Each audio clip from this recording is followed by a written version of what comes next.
आज हम पढ़ते हैं प्रतिशत संगठन के बारे में कि परसेंटेज कंपोजिशन क्या होता है। तो परसेंटेज कंपोजिशन को डिफाइन करने के लिए हम कोई भी यौगिक लेंगे और उस यौगिक में वह कितनी प्रतिशत मात्रा में उपस्थित है, कोई भी तत्व, उसके बारे में बात करेंगे। जैसे हम एग्जाम्पल लें तो देखिए आप, कार्बन डाइऑक्साइड है, सरल सा एग्जाम्पल हम ले रहे हैं, कार्बन डाइऑक्साइड। अब इस कार्बन डाइऑक्साइड में कार्बन कितने परसेंटेज में है, ऑक्सीजन कितने परसेंटेज में है, उसकी हम बात करते हैं। वही कहलाता है परसेंटेज कंपोजिशन या प्रतिशत संगठन। यानी CO2 का अणुभार पहले हम क्या निकालेंगे, अणुभार कितना हो गया, कार्बन का 12, ऑक्सीजन का ये 2 परमाणु तो 32 बराबर हो गए 44, 44 हो गए। तो अब देखिए बिल्कुल एकदम सरल तरीके से निकाला है अपन ने कि 44 ग्राम CO2 में कार्बन कितना है, 12 ग्राम। और इसीलिए परसेंटेज निकालनी तो क्या हो जाएगा, 100 ग्राम CO2 में कार्बन कितना होगा, this multiply this upon this. तो क्या हो जाएगा 300/11 यानी 27.27%।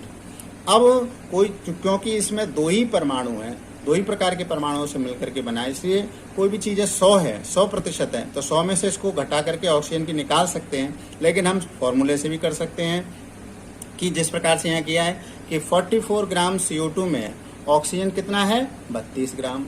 इसी प्रकार से 100 ग्राम CO2 में ऑक्सीजन कितनी होगी, 100 × 32/44, तो कितनी हो गई 72.727% या 73%।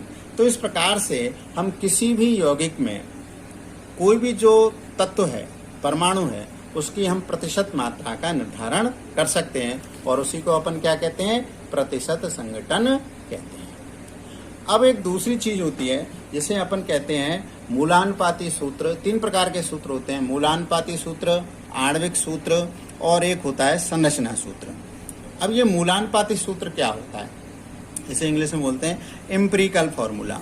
अब एम्पिरिकल फॉर्मूला क्या है कि मूलानुपाती सूत्र यौगिक के एक अणु में उपस्थित सभी परमाणुओं का सरल पूर्णांक अनुपात बताता है। ठीक है ना, मूलानुपाती सूत्र यौगिक के एक अणु में उपस्थित सभी परमाणुओं का सरल पूर्णांक अनुपात बताता है।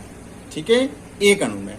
और ये जो अणुसूत्र है वो क्या होता है, अणुसूत्र अणु में उपस्थित, ठीक है, प्रत्येक तत्वों के परमाणुओं की वास्तविक संख्या को दर्शाता है।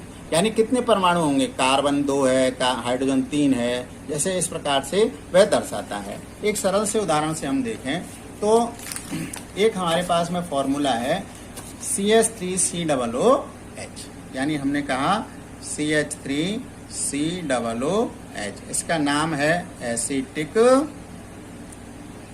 अम्ल। पढ़ते आ रहे हैं बहुत दिनों से। अब देखिए कार्बन इसमें कितने हैं, 2, हाइड्रोजन कितने, 4, ऑक्सीजन कितने, 2।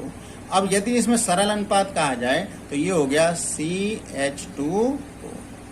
तो ये जो CH2O है, यह इसका क्या है, मूलानुपाती सूत्र है, एम्पिरिकल फॉर्मूला है। ठीक है ना, मूलानुपाती सूत्र।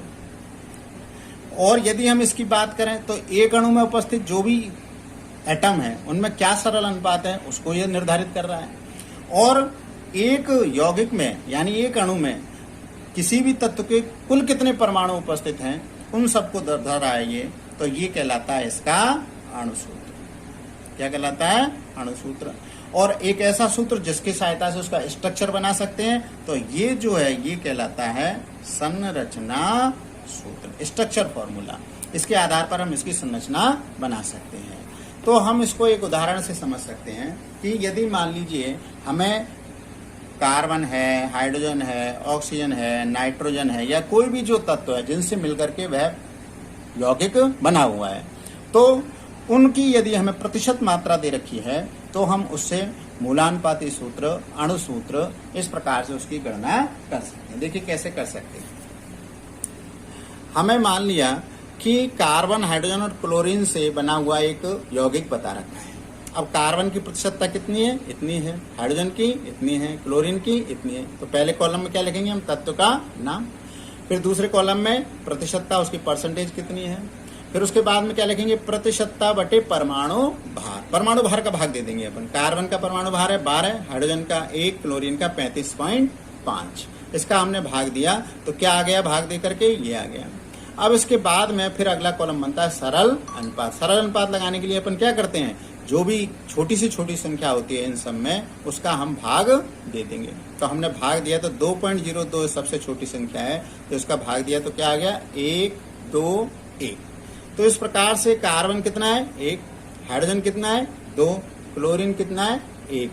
तो इसलिए मूलानुपाती सूत्र हमारा क्या बन गया CH2Cl। क्या बन गया CH2Cl।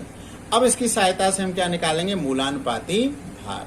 अब मूलानुपाती भार वैसे ही जैसे अपन ने अणुभार निकाला था, कार्बन के 12, हाइड्रोजन के 2 परमाणु हैं तो 2, क्लोरीन का 35.5, तो कितना आ गया 49.5।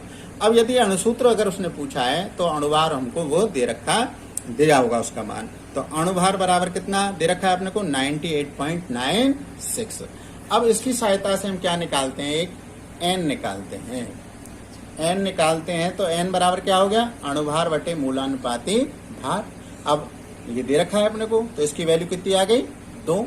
तो अणुसूत्र कितना हो गया, मूलानुपाती सूत्र की पावर n टाइम्स। अब n का मल्टीप्लाई कर देंगे अपन, n का मल्टीप्लाई किया तो 2। तो इसका जो फॉर्मूला है अणुसूत्र है वो क्या आ गया C2H4Cl2।